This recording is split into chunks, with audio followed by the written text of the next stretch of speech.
One June morning in 2001, a 19-year-old boy walked out of his house to meet a coworker just 2 blocks away and was never seen again.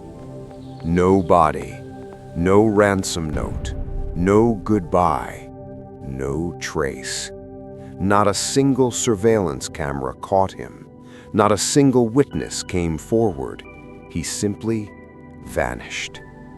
And for over 2 decades, his family has been waiting, still waiting, for an answer that never came.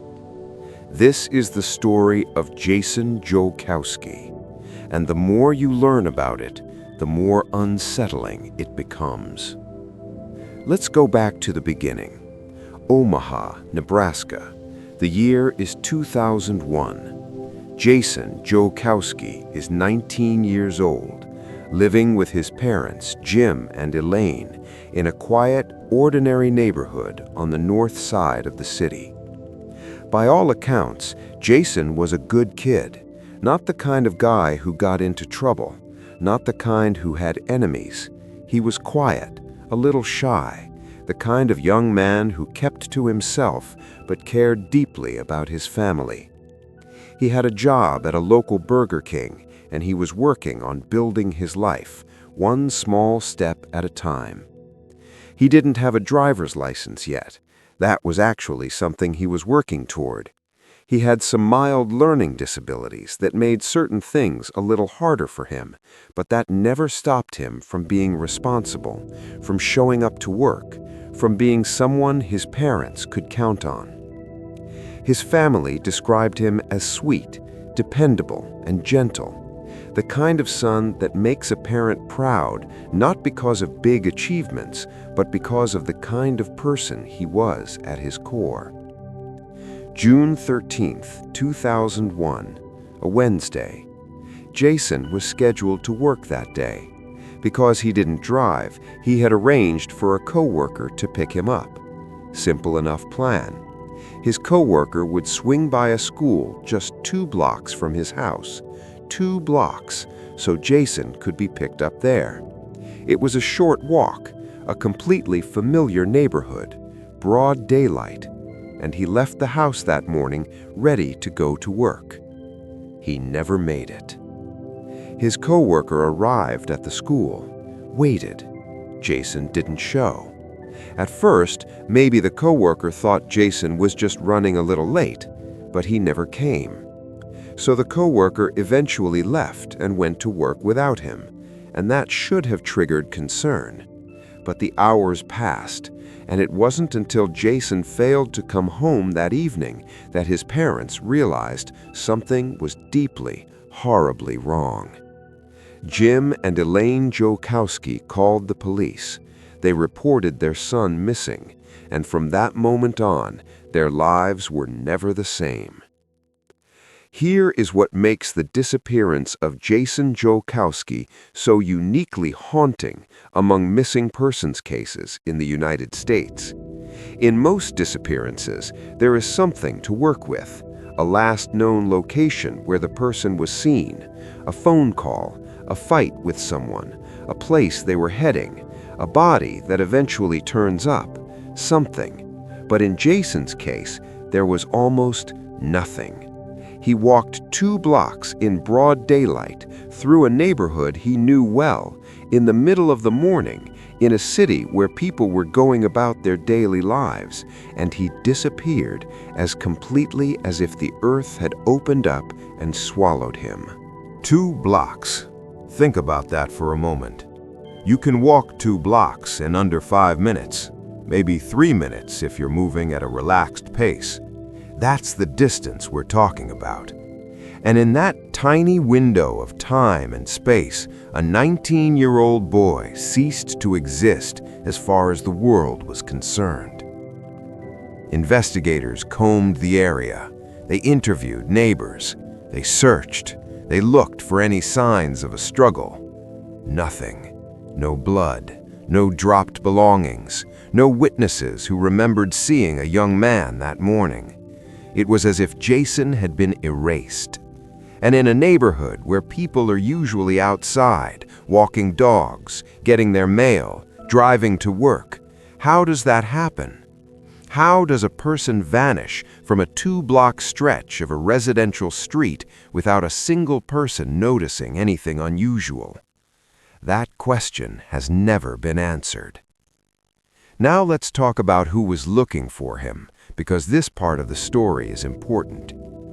Jim Jolkowski, Jason's father, did not sit back and wait for the police to find his son. He became one of the most relentless advocates for his own child that you will ever hear about. He founded a non-profit organization called Project Jason, named after his son, dedicated to helping families of missing persons navigate the system, find resources, and keep hope alive. Jim Jolkowski poured his grief and his love for his son into something that could help other families going through the same nightmare. Think about what that takes. Your child is missing. You don't know if he's alive or dead. You're living in a state of suspended agony that most of us cannot begin to imagine. And instead of being consumed by it, you build something. You create something that helps other people. Project Jason became a real resource for families across the country, families who felt lost in the maze of law enforcement bureaucracy and didn't know where to turn.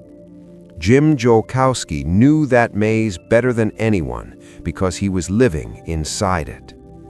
But despite all of that effort, despite the media attention, despite the flyers, despite the website, despite the outreach, Jason was never found. Let's talk about the theories, because there are a few that investigators and amateur researchers have explored over the years. The first and most obvious one is stranger abduction, the idea that someone driving through or walking through that neighborhood that morning targeted Jason. Maybe it was opportunistic, maybe it was predatory, maybe someone saw a young man walking alone and made a decision that changed everything. This theory is supported by the complete lack of evidence of where Jason went, suggesting that he was taken quickly, possibly into a vehicle, before he could be seen by anyone or leave any trace. This type of abduction, the kind that happens fast and clean and broad daylight, is terrifying precisely because it can happen to anyone, anywhere. You don't have to be in a dangerous neighborhood at night. You don't have to be doing anything risky. You can be walking 2 blocks to meet a coworker on a Wednesday morning, and that can be enough. Another theory that has come up over the years is the possibility that Jason encountered someone he knew, someone who offered him a ride or engaged him in conversation, and that interaction led to something sinister. This would explain how he could disappear without appearing to be in distress. If someone you know, or someone who seems friendly and non-threatening approaches you, you don't run, you don't scream, you maybe get into a car willingly, not knowing what's about to happen. This theory is harder to investigate because it requires knowing who was in Jason's life, who he might have trusted, and whether there was anyone in that circle with something to hide. Investigators looked into people in Jason's life. They looked at acquaintances, at anyone who might have had reason to want to harm him or who might have crossed paths with him that morning. But no credible suspect was ever publicly identified. No arrest was ever made. No one ever came forward to say they knew something. There's also the theory, which comes up in many long-term missing persons cases, that Jason may have chosen to disappear. Voluntary disappearance. The idea that for reasons unknown, he decided to walk away from his life. This theory is deeply uncomfortable for his family, and it's important to look at it honestly. Jason had no known history of wanting to run away. He had no documented conflicts serious enough to make him want to abandon his family. He had no significant debts, no legal troubles, no reason that investigators ever found to explain why he would simply choose to vanish. And the nature of voluntary disappearance also becomes harder to sustain when you consider that in over 2 decades, not a single credible sighting of Jason has ever been reported. People who choose to disappear often eventually surface somewhere, leave a trail, are spotted by someone. Jason, nothing. So where does that leave us? It leaves us in the most painful place a missing persons case can exist, in the space of not knowing, in the limbo that Jim and Elaine Jolkowski have lived in for more than 20 years. Is their son alive? Is he gone? Did he suffer? Does he think about them? The absence of an answer is its own kind of torture, and it never ends. There is no closure. There is no chapter that closes. Every year that passes adds another layer to the grief without ever resolving it. Let's talk about the broader context of missing persons in America, because Jason's case exists within a system that has serious problems. Every year in the United States, hundreds of thousands of people are reported missing. Most of them are found relatively quickly. Runaways who come home, adults who needed space, misunderstandings. But a significant number of those cases remain open, and within that number there are people like Jason, people who disappeared under circumstances that defy easy explanation and who have never been found. One of the issues that advocates like Jim Jolkowski have spoken about is the way law enforcement handles missing adults versus missing children. There is often a perception, sometimes formalized in policy, that adults who go missing have chosen to do so, and that the police should not necessarily treat adult disappearances with the same urgency as child disappearances. This creates a dangerous gap in the system, because when an adult is actually taken against their will or meets with foul play, and the initial response is slow because of that assumption, those first critical hours are lost. Evidence disappears, trails go cold, the window for finding someone alive closes. Jason was 19, technically an adult. And while the Omaha police did investigate, the machinery of a missing adult case moves differently than it does for a missing child. There's no Amber Alert for a 19-year-old. There's no national system that kicks into high gear the moment an adult is reported missing. It often falls to families to push, to advocate, to keep the pressure on, to do the work themselves. Jim Jolkowski built Project Jason in part to address exactly this gap, to give families tools and voice and community, to make the invisible visible, and to push for systemic changes in how missing adults are treated by law enforcement. Now, let's talk about the passage of time and what it does to a case like this. In 2001, the internet was a very different place than it is now. Social media didn't exist in the way it does today. There was no Twitter, no Facebook, no TikTok, no true crime community online that could take a case and run with it the way communities do now. The tools available to investigators and to the public were far more limited. Surveillance cameras were less ubiquitous. Digital footprints were less detailed. Today, a disappearance like Jason's would generate a massive online response. Thousands of amateur investigators would comb through every piece of publicly available information. The case would trend on social media. True crime podcasters would devote hours to it. Reddit threads would go deep into every theory. None of that existed in 2001. The family was working with a much smaller megaphone. But even with the growth of the true crime community and the online attention that Jason's case has received in more recent years, the core mystery remains. No new witness has come forward with information that has cracked the case. No deathbed confession. No piece of evidence that was overlooked. The case remains officially unsolved. And this is the part that keeps people up at night, because it means that if someone out there knows what happened to Jason Jolkowski, they have kept that secret for over 20 years, more than 2 decades, Through all the changes in the world, through all the opportunities to come forward, through whatever moral reckoning might have prompted a guilty person to clear their conscience, they have stayed silent. Or maybe they're gone too. Maybe the person responsible for Jason's disappearance is dead. Maybe the secret died with them. Maybe we will never know. There's something about that possibility, the idea that the truth might already be permanently beyond reach, that is uniquely devastating.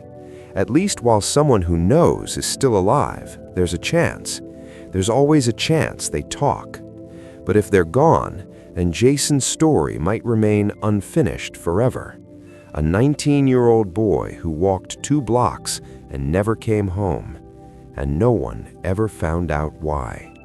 Let's bring it back to Jason, the person, because it's easy in true crime discussions to reduce a real human being to a case number, to a set of facts, to a mystery to be solved. And Jason deserves more than that. He was a young man at the very beginning of his life, 19 years old. He had things to look forward to. He had a family who loved him fiercely. He had coworkers who expected to see him that day. He had a mother who made sure he got out the door that morning. He had a whole future that never got to happen. His parents have never stopped looking. They have never given up. Jim Jolkowski, through Project Jason, has kept his son's memory alive in a way that is both heartbreaking and remarkable. He turned unimaginable loss into action. He built something in Jason's name that has helped other families. And all of that while living with the most devastating kind of uncertainty, not knowing, not being able to grieve fully because there is no finality, no confirmation of what happened, no grave to visit. That kind of sustained, open-ended grief is something that psychologists have a term for. It's called ambiguous loss, the loss that has no clear end point, the loss that doesn't follow the traditional stages of grief because it never fully arrives. You're grieving someone who might still be out there. You're mourning someone who might still be alive. You're simultaneously holding hope and devastation in the same hands, year after year, and you can never put either one down. Jim Jolkowski has spoken about this publicly, about what it's like to live in that space, about how there are no good answers and no good options. If Jason is dead, that's a grief so heavy it could break a person, but at least there would be some form of resolution. The not knowing is a different kind of hell, and he has lived in it for over 20 years. If you know anything about the disappearance of Jason Jolkowski, any detail that might seem small or insignificant, please contact the Omaha Police Department or reach out through Project Jason's official channels. Cases like this get solved not always through dramatic breakthroughs, but through small pieces of information that finally connect dots that have been waiting to be connected for years. Someone out there might know something. Someone out there might have seen something on June 13, 2001, in that Omaha neighborhood that they haven't thought about in a long time, or that they've thought about every day but never reported. That detail could be everything. There are hundreds of thousands of missing persons in the United States whose families are living the same kind of limbo that the Jolkowski family has lived. They are waiting for someone to remember something. They are waiting for someone to care enough to pay attention.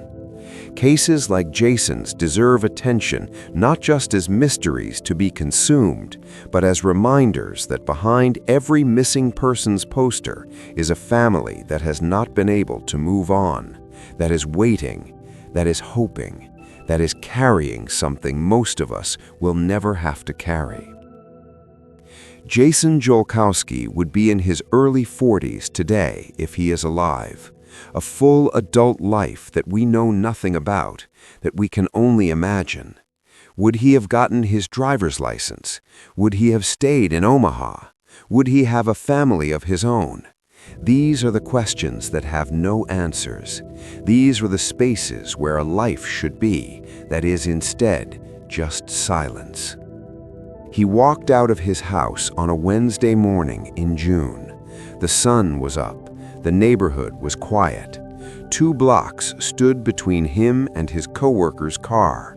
2 blocks between that morning and the rest of his life.